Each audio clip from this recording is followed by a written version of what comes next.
decorated army colonel, a fallen soldier's remains, and a flight he was denied. What happened next shook the entire country. The airport was packed. Families dragging and rolling suitcases, business travelers glued to their phones, kids running ahead of exhausted parents. The usual chaos. Colonel David Carter stepped inside, his polished dress shoes clicking against the tile floor. He had been through this routine too many times before, but today was different. The weight on his chest wasn't just from the ribbons and medals on his uniform. It was from the casket waiting on the tarmac, draped in the American flag. Private First Class Jason Reynolds, 21 years old, gone too soon. Colonel Carter adjusted his hat and took a deep breath. He had a job to do. A duty, one that went beyond rank or recognition. It wasn't about him.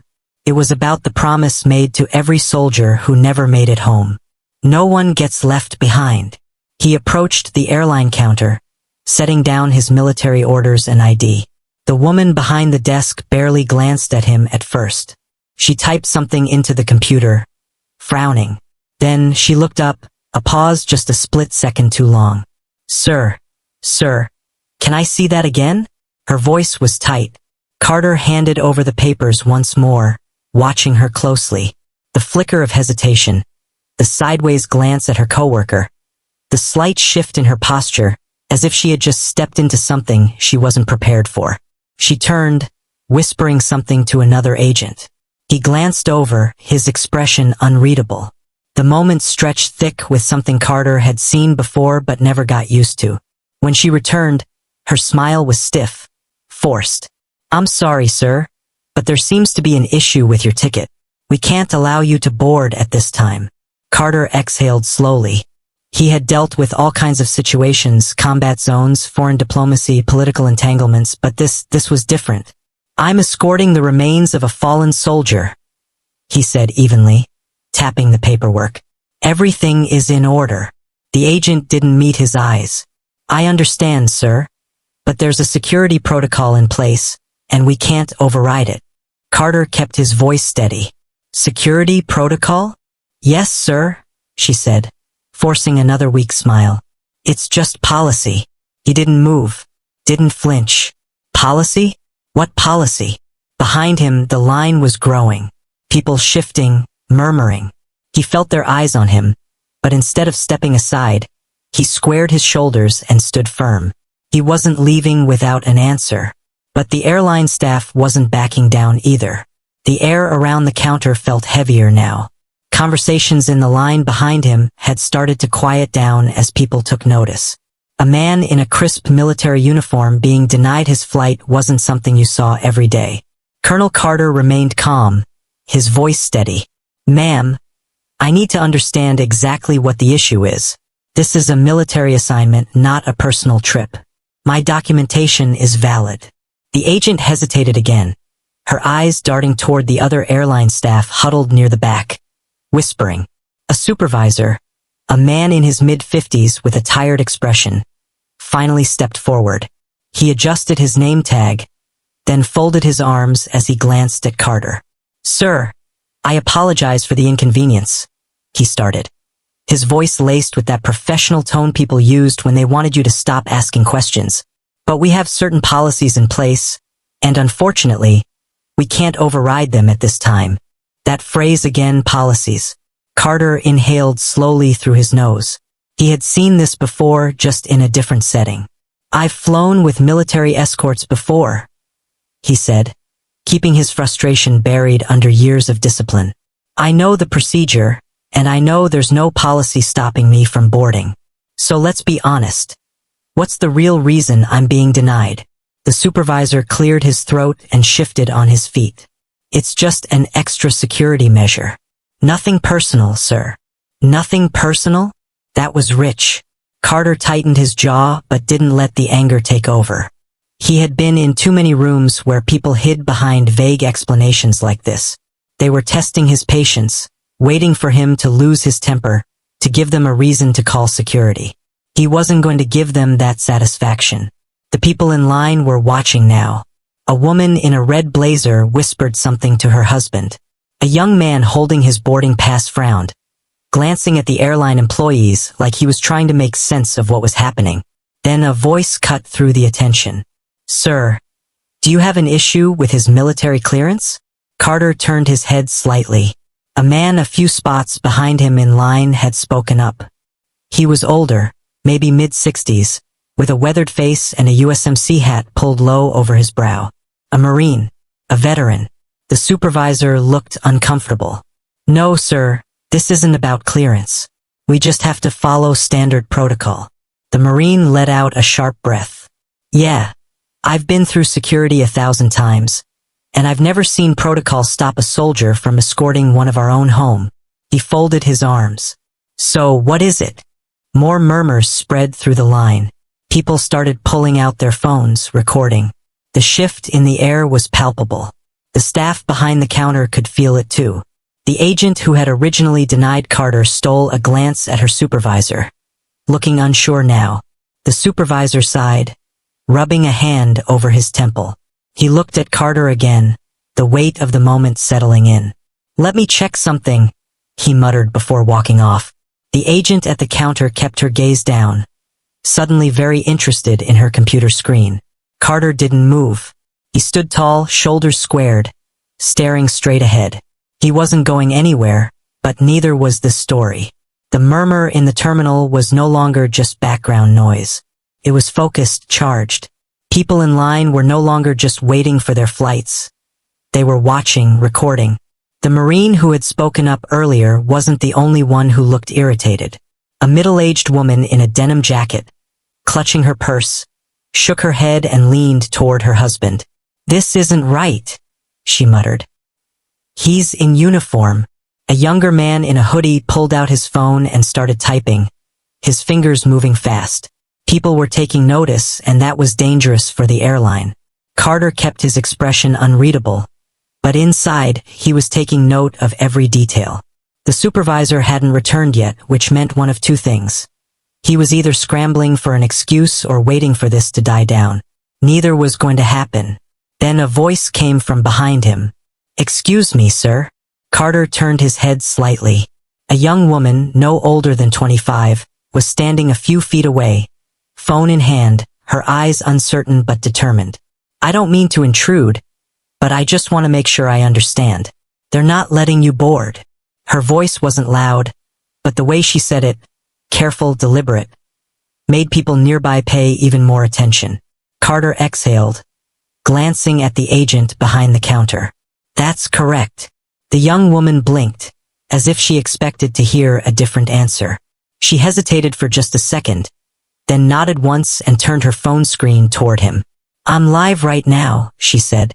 "People need to see this." And just like that, the floodgates opened. Another man held up his phone. "This is wrong," he said, shaking his head. "This man is literally escorting a fallen soldier." A woman further back raised her voice. "Hey, excuse me." She waved her hand toward the counter. "Can someone explain why he's being denied?" A few people shifted uncomfortably, clearly unsure whether they should get involved, but the energy in the room had changed. What started as quiet murmurs had grown into something bigger, something the airline staff could no longer ignore. The agent behind the counter looked like she wanted to shrink into the floor. Her hands were frozen over the keyboard, eyes flickering to the camera lenses pointed in her direction. Then the Marine from earlier took a step forward. He was done playing nice. "I've seen a lot of things in my time," he said, voice steady but firm. "But I never thought I'd see the day when an American soldier, especially one escorting the remains of a brother in arms, was treated like this." The terminal had gone eerily quiet. Even the usual airport announcements over the speakers seemed distant, muted. The only sound was the recording beeps from phones capturing every second of what was unfolding. The Marine squared his shoulders. "This is a disgrace." The agent swallowed hard. Her fingers trembled as she clicked at her keyboard again. The supervisor, still nowhere to be seen. Passengers whispered. A baby fussed in its stroller, but the mother, instead of soothing the child, was staring at her phone, reading something with a look of disgust on her face. Then, somewhere in the back of the line, a man muttered, "It's already trending." Carter didn't move. He didn't need to. The world was watching now. The tension in the terminal was thick. The supervisor was still gone. The airline staff stuck in awkward silence. Phones were out, recording, tweeting, streaming. And then, like a spark hitting dry grass, it spread. The young man in the hoodie, still glued to his phone, let out a low whistle. Damn! This is everywhere now. Carter didn't react. He knew better than to celebrate too soon. But from the way the agent behind the counter stiffened, he could tell she knew it too. The woman in the denim jacket checked her phone and gasped. "Oh my God!" she whispered to her husband. "It's already on Facebook." The older Marine grunted, pulling out his own phone. They don't even know what kind of storm they just started. Then, as if on cue, the airport's loudspeaker crackled to life. "Attention, passengers. Due to unforeseen circumstances, Flight 237 to Phoenix will be delayed. We apologize for any inconvenience." A few groans rippled through the crowd, but most people weren't even paying attention. Their focus was here, on the uniformed soldier being refused his flight while carrying out his duty. A minute later, a young woman near the windows gasped. "He's on Twitter." She turned her screen toward the crowd, and people leaned in. A tweet, written in bold capital letters, flashed across the screen. "They just denied a black U.S. Army colonel his flight while escorting a fallen soldier's remains. This is how we treat our heroes. Hashtag let him fly." Underneath it, the numbers were climbing: retweets, comments, likes. It was catching fire. Then another tweet popped up. This one from a veteran advocacy group. "We are aware of the disgraceful incident happening at airport name. Our soldiers deserve better. Expect action." The crowd murmured, the realization sinking in. The airline had officially lost control of the narrative. The agent behind the counter, still frozen in place, let out a shaky breath. She turned and hurried toward the back, disappearing behind a frosted glass door. She wasn't coming back with an answer. She was coming back with damage control. Carter adjusted his hat. He had been in situations like this before. Not at an airport, not like this, but in places where powerful people suddenly realized they had made the wrong enemy. He wasn't smiling. He wasn't gloating, because at the end of the day, this wasn't about him. It was about Private First Class Jason Reynolds, the young man waiting to go home. And right now, that mission was still incomplete. The crowd wasn't just watching anymore. They were waiting. The terminal felt different now, charged, expectant. Then the supervisor finally returned, but he wasn't alone. A second man walked beside him, this one in a sleek navy suit, his airline ID clipped neatly to his pocket. His walk was brisk, controlled, like someone used to putting out fires. He stopped just short of the counter, scanning the scene. His eyes darted between Carter, the Marine, and the rows of phones still recording. He cleared his throat. "Colonel, I apologize for the miscommunication. There seems to have been an error with our system, but we're working to get you on your flight as soon as possible." Miscommunication. Carter had been in the military long enough to know what that word really meant. It meant we got caught. It meant fix this before it costs us too much. He didn't respond right away. Instead, he let the moment hang, watching the airline representative shift slightly under the weight of the silence. "I see," Carter finally said, his voice measured. "An error, you said?" "Yes, sir," the rep replied. "A regrettable mistake. We assure you it was not intentional." A few people in the crowd scoffed. The Marine shook his head. The airline rep adjusted his tie, clearly uncomfortable. "We'd like to personally escort you to the gate now, Colonel. First-class accommodations, of course." First class? As if that was the point. Carter looked past the man toward the counter, where the agent still stood, looking anywhere but at him. The same agent who had smiled at him stiffly when she denied his flight. The same one who had never bothered to check before saying no. Carter exhaled slowly. "I appreciate the urgency," he said, "but I need to clarify something." The rep nodded quickly. "Of course." Carter's voice remained even. "If no one recorded this, if no one spoke up, would I still be standing here?" A beat of silence. The rep swallowed. "Sir, you?" Carter interrupted. He already knew. Everyone in the terminal knew. Another moment of silence. Then a woman in the crowd murmured, "He's right." The rep tried to smooth over the tension again. "Sir, we sincerely apologize. We both know this isn't about an apology," Carter said. "It's about accountability." The crowd murmured in agreement. People weren't just angry anymore. They were disappointed. The rep knew he was losing control. He straightened his posture, adopting a more authoritative stance. "Colonel, let's get you on your flight now." But before Carter could respond, a new voice cut in. "Sir." A younger man in an airport security uniform had appeared at the side of the counter. He held out a phone toward the airline rep, his expression tight. "I think you should see this." The rep frowned, taking the phone.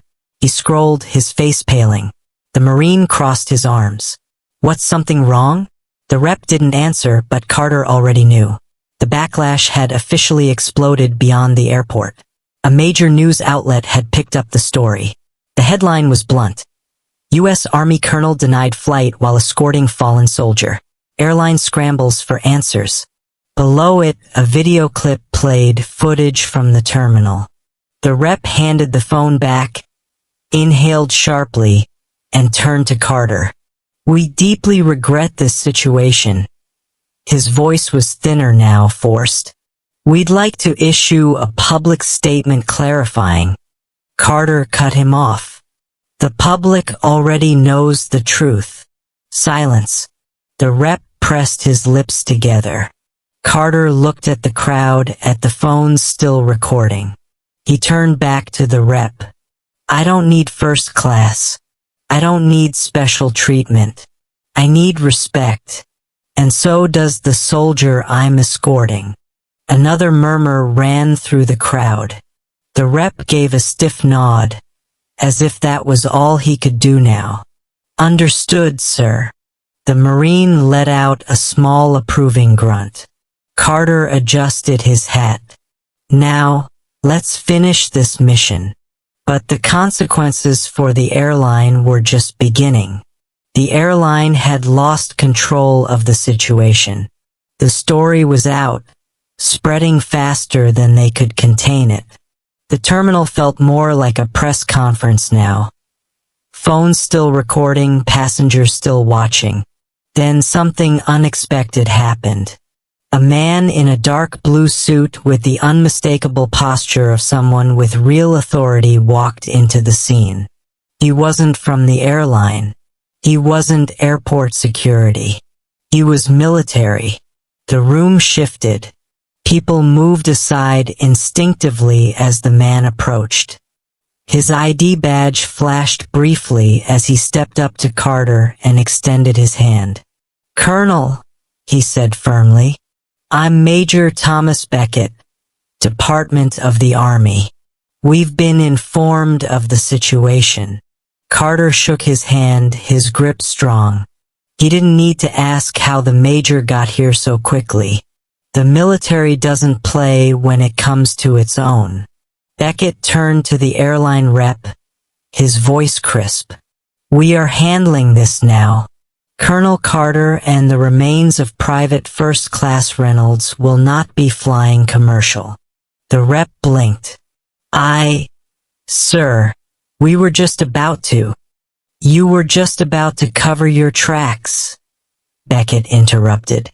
His tone was polite but carried weight. He glanced at Carter. "Sir, the Pentagon has arranged for a private military flight. Your transport is waiting." A murmur rippled through the crowd. People exchanged glances. The U.S. military had stepped in. Carter exhaled, not out of relief, he didn't need saving, but because this mission was finally back on course. He gave a small nod. "Understood, Major." Beckett's gaze flicked toward the airline rep one last time. "This will be addressed." It wasn't a threat. It was a promise.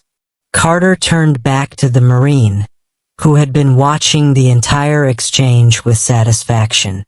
"Appreciate you, brother," Carter said. The Marine tipped his head. We look out for our own. Carter gave the room one last glance.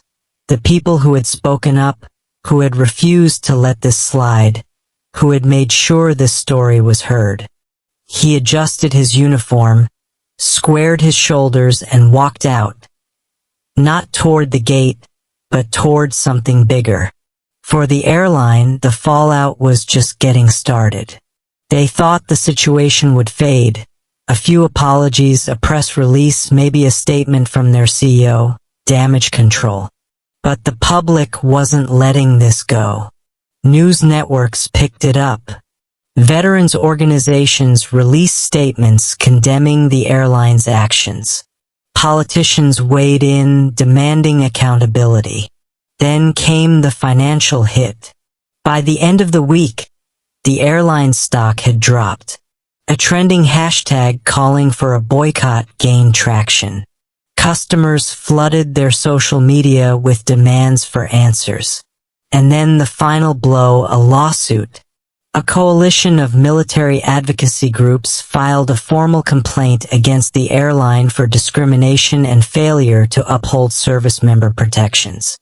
Under pressure, the airline CEO made a public appearance. He called it a regrettable misunderstanding and announced that the employees involved had been placed on administrative leave. Too little, too late. Meanwhile, Colonel Carter continued his mission. He escorted Private First Class Jason Reynolds home, standing by as the young soldier's family received him for the last time. He didn't need the headlines. He didn't need the attention. He needed respect, and that was the real fight. Respect shouldn't be conditional. It shouldn't require a viral video or public outrage. It should be the standard. The people at that airport, the Marine, the passengers who spoke up, the ones who refused to stay silent, they proved something important. When people stand together in justice, there's nowhere for injustice to hide. If you believe in accountability, if you believe in honoring those who serve, let your voice be heard. Because silence lets things like this happen again. And next time, it might not go viral. If you enjoyed our story, please subscribe to our channel for more and don't forget to like and share.